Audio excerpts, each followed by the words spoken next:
आदाब, मैं हूं सफदर रिजवी। आप देख रहे हैं लाइव एक्सप्रेस चैनल। एक अहम खबर पेश करें इससे पहले आपसे गुजारिश है कि इस चैनल को सब्सक्राइब करें, लाइक करें, शेयर करें और कमेंट करें। अब देखें खबर। उत्तर प्रदेश में शियों की वक्फ जायदाद का भविष्य क्या है? क्या वक्फ बोर्ड से जो लोग जुड़े हैं उन्हें वक्फ जायदाद की फिक्र है या नहीं? इस सवाल के साथ साथ एक सवाल ये भी अहम है कि क्या वक्फ बोर्ड के सदस्य और चेयरमैन खुद फैसला लेने में सक्षम है या वे किसी के रिमोट के जरिए काम करेंगे? दिल्ली के शाह मर्दा करबला में हुए एक कार्यक्रम में हुई भाषणबाजी से बहुत सी बातें सामने आई। इस कार्यक्रम में हैदरी अंजुमन के बहादुर अब्बास, वक्फ बोर्ड के चेयरमैन अली जैदी, सदस्य जरियाब और लखनऊ के जनाब ने अपने अपने ख्यालात का इजहार किया। यानी ये पहला कार्यक्रम था जिसमें रिश्ते के दामाद अली जैदी और लखनऊ के जनाब दोनों वक्फ बोर्ड के बारे में बोलते नजर आए। दोनों की तकरीरें जिन लोगों ने सुनी उन्होंने यही कहा कि दामाद ससुर से ज़्यादा चालाक हैं। दामाद के भाषण में झूठ और मक्कारी नज़र नहीं आई। ऐसा लगा कि वे बहुत डरे और सहमे हैं। उन्हें इस बात का डर है कि उनका कोई इस्तेमाल ना कर ले। इतना ही नहीं बल्कि एक अहम बात ये भी नज़र आई कि कुछ झूठे और मक्कार उनसे बार बार ये कहने के लिए कहते सुने गए कि वे ये कहें कि वसीम को हटवाया गया, लेकिन उन्होंने ऐसा नहीं कहा बल्कि इस बारे में साफ कर दिया कि वसीम मुर्तद अभी बोर्ड का सदस्य है। वक्फ बोर्ड के गठन के बाद से सब के सब मिलकर झूठ बोल रहे हैं और ये कह रहे हैं कि वसीम को वक्फ बोर्ड से हटवा दिया गया। ऐसा प्रचार क्यों किया जा रहा है ये सबको पता है। ऐसा लोगों को गुमराह करने के लिए अभियान चलाया जा रहा है। वक्फ बोर्ड का काम धीमा क्यों है और अब तक रिजल्ट जीरो क्यों रहा, इस बारे में भी अली जैदी ने साफ किया कि उनके सर पर तलवार लटक रही है और वे दूसरों की तरह जल्दबाजी नहीं करना चाहते बल्कि फूंक फूंक कर कदम उठा रहे हैं ताकि वक्फ के दुश्मनों के खिलाफ ऐसी कार्रवाई की जा सके जिससे उन्हें कहीं कोई राहत नहीं मिले। अली जैदी ने साफ साफ ऐलान किया कि वे किन मुतवल्लियों के खिलाफ कार्रवाई करेंगे। सुने उन्हीं की ज़बानी। से गुजरी हैं, ऐसे ही उन्होंने मुर्तद को वोट नहीं दिया है। उन जायदादों की मजीद लूट के लिए मुर्तद ने एक हाथ वोट लिया है, एक हाथ तौलियत दी है। सबकी तौलियतें 10-10 साल के लिए बढ़ाई गई थी। उसके ऊपर एक कानूनी उनको दिक्कत पेश आई कि वो तौलियतें मैक्सिमम 5 साल के लिए बढ़ाई जा सकती थी, तो उन्होंने खुद अपना आदेश वापस लेते हुए उन तौलियतों को 5 साल के लिए कर दिया। तो आप समझ लिए कि वो ये कहें कि हम प्रेशर में थे या डर में थे, तो प्रेशर और डर में नहीं थे। वो बहाना जो पिसर साद ने इमाम हुसैन अलैहिस्सलाम से किया था वो वही बहाना था कि यजीद हमें ये सब देगा। उन्होंने अपनी तौलियतें ले ली और वक्त के यजीद को वोट दे दिया। उनको कोई हक नहीं है हमारे औकाफ, हमारी करबलाओं, हमारी दरगाहों, हमारे इमामबाड़ों पे काबिज रहने का। उनसे बदतर इंसान इस वक्त इस दुनिया में हमारी कौम के दुश्मन की शक्ल में कोई नहीं है, कोई भी नहीं है। आप यकीन मानिए वो सब मुर्तद के साथ बराबर के शरीक हैं इस एक ऑर्गेनाइज लूट में। हम लोग इंशाअल्लाह सबसे पहले उनको ख़त्म करने के लिए, उनकी जड़ें काटने के लिए काम करेंगे, क्योंकि मैं बोर्ड का एक मेंबर हूं और मुझे जो हमारे मेंबर हैं बाकी के 5 जिसमें जरिया भाई भी हैं हमारे, उन्होंने एज अ चेयरमैन अपना चुना है। चेयरमैन के पास वही ताकत होती है जो बोर्ड उसे देता है। मेरे अकेले के डिसीजन सिर्फ डे टू डे कार्रवाइयों के हैं। आप लोग जो वक्फ एक्ट से वाकिफ होंगे वो जानते होंगे डे टू डे कार्रवाइयों के हैं, जांचें बिठाने के हैं, इंक्वायरी बिठाने के हैं, वो भी पावर मुझे बोर्ड के मेंबरों से आती है। एक जो पावर है जो सेक्शन 64 में रिमूवल ऑफ मुतवल्ली होता है, मुतवल्ली को हटाने की, वो 2/3 मेजॉरिटी बोर्ड की मीटिंग में उसे साइन करती है। रिकमेंड चेयरमैन कर सकता है, उसे साइन 2/3 मेजॉरिटी ने करना है। हमारे बोर्ड की शक्ल में जो अभी 8 मेंबर हैं, 2 एक मुर्तद का साथी बाकायदा, बचे 6 मेंबर उस पे साइन करेंगे इंक्लूडिंग चेयरमैन। तब वो चोर, वो मुर्तद के साथी अपनी तौलियतों से हाथ धोएंगे। इनमें से एक भी आदमी अगर अपनी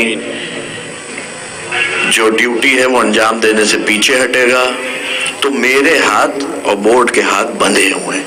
अली जैदी की बातों से लग रहा है कि वक्फ बोर्ड के 6 सदस्यों में एकता नहीं है, इसीलिए उन्हें इस बात का डर सता रहा है कि उनका फैसला कहीं नाकाम ना हो जाए और सदस्य उनके फैसले पर हस्ताक्षर न करें। ऐसा माना जा रहा है कि बोर्ड के एक सदस्य मौलाना रजा हुसैन भी वक्फ जायदाद पर काबिज हैं और मनमानी कर रहे हैं। कौम के लोग उनके खिलाफ कार्रवाई के लिए आवाज उठा रहे हैं। अब देखना है कि बड़ी बड़ी बातें करने वाले और ऊंची ऊंची फेंकने वाले अली जैदी मौलाना रजा हुसैन के खिलाफ क्या कार्रवाई करते हैं। उन्होंने ये बात क्यों और किसके लिए कही, सुने।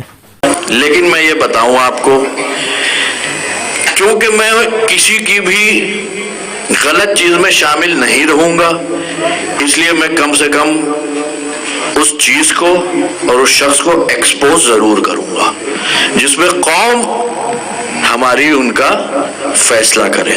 ये अली जैदी की चालाकी ही कही जाएगी कि वे साफ साफ कह रहे हैं कि वे किसके रिमोट के हिसाब से काम कर रहे हैं और किसकी सलाह को लागू करवा रहे हैं, सुने। लोगों ने, जैसे हमारे कायदे मिल्लत ने एक एडवाइस रखी है कि जिस भी डिस्ट्रिक्ट के औकाफ हैं, सबसे पहले वहाँ के जो इमाम जुमा हैं, वहाँ के जो अलग अलग शोबे के मुहज़्ज़ब अफराद हैं, कम से कम 5 लोग एक निगरां कमेटी की हैसियत से वहाँ के लोगों को, जो अच्छे लोग हैं, उनको रिकमेंड करेंगे कि साहब ये शख्स जो है वफ़ अलल खैर के मसले में इन औकाफ की हिफाजत करेंगे, ये अच्छे आदमी हैं, ये इसको खुर्द-बुर्द नहीं करेंगे।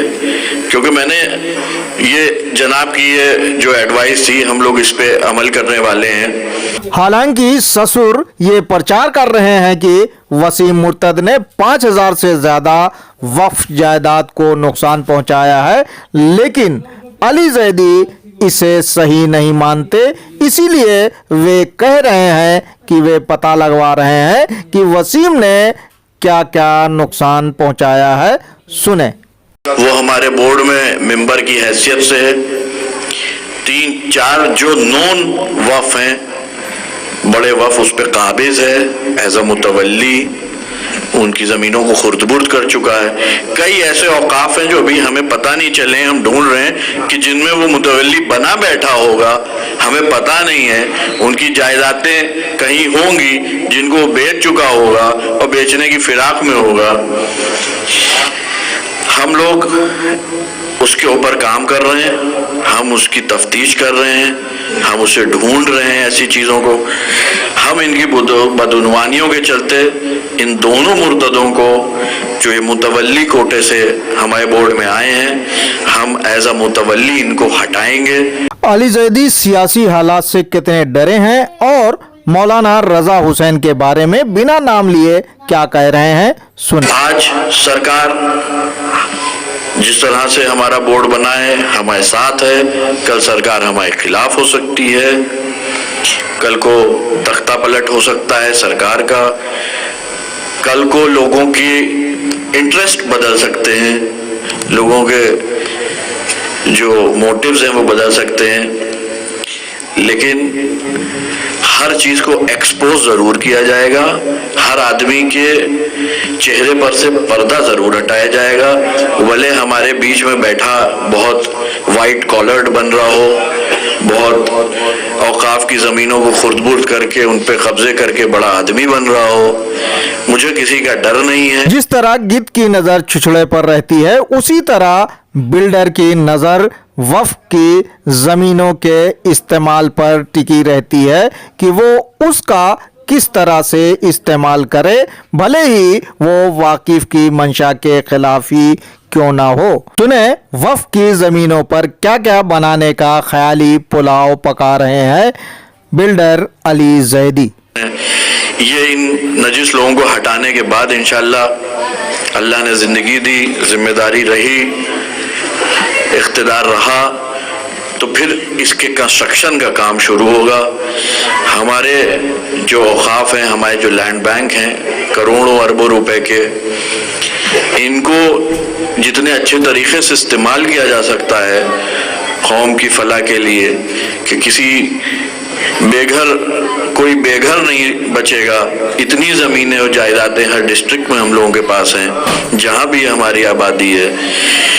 कई ऐसे काम हो सकते हैं, कारखाने लग सकते हैं, इंडस्ट्री लग सकती है उन लैंड बैंक पे, या दूसरी इंडस्ट्री से टाई अप हो सकता है, बड़े कारोबारियों से अपनी कौम के या दूसरे कौम के कॉन्ट्रैक्ट लीज हो सकती हैं, कि जिसके अंदर हमें शर्त रख सकते हैं कि साहब आप हमारे वहाँ के मकामी लोगों को एम्प्लॉय करेंगे, उनको काम देंगे। कई स्कूल, कॉलेजेस, हॉस्पिटल खोले जा सकते हैं अगर नेक नियति से, मजबूती से, सरकार का सहारा लेके, सब्सिडीज लेके, प्लान्स लेके, क्योंकि लैंड बैंक हमारे पास है। आज जो है हिंदुस्तान में ज़मीन की कीमतें जिस तरह से बढ़ रही हैं, अल्हम्दुलिल्लाह हमारे औकाफ के पास बहुत प्राइम लोकेशंस पे ज़मीनें हैं, कब्ज़े हैं, मुतवल्लियों ने पेच फंसा रखे हैं। एक लंबी लड़ाई है, इंशाअल्लाह उसको हर एंगल से जीता जाएगा और फिर कंस्ट्रक्टिव काम शुरू होगा। बहरहाल सियासी माहौल को देखते हुए वक्फ बोर्ड के चेयरमैन को चींटी की चाल चलने की बजाय तेजी से काम करना चाहिए, नहीं तो लोग यही कहेंगे कि अब पछताए होत है क्या जब चिड़िया चुग गई खेत। जहां तक इमामों की सिफारिश पर मुतवल्ली बनाने का सवाल है, तो वसीम मुर्तद भी सिफारिश के बाद मुतवल्ली बना था, और इलाहाबाद में इमामों का हाल शौकत भारती से पूछा जा सकता है कि वहाँ के इमाम बदमाशों की धमकी के बाद किस तरह दुम हिलाते हैं। बड़ी बड़ी बातें करने और ऊंची ऊंची फेंकने की बजाय कौम को रिजल्ट पेश किया जाना चाहिए। उसे पटक दिया, उसे हरा दिया, वक्फ की सीढ़ियों पर चढ़ने से उसे कोसों दूर कर दिया।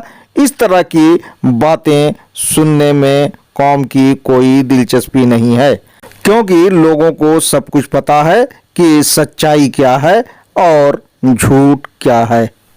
आपसे गुजारिश है कि इस चैनल को सब्सक्राइब करें, लाइक करें, शेयर करें और कमेंट करें।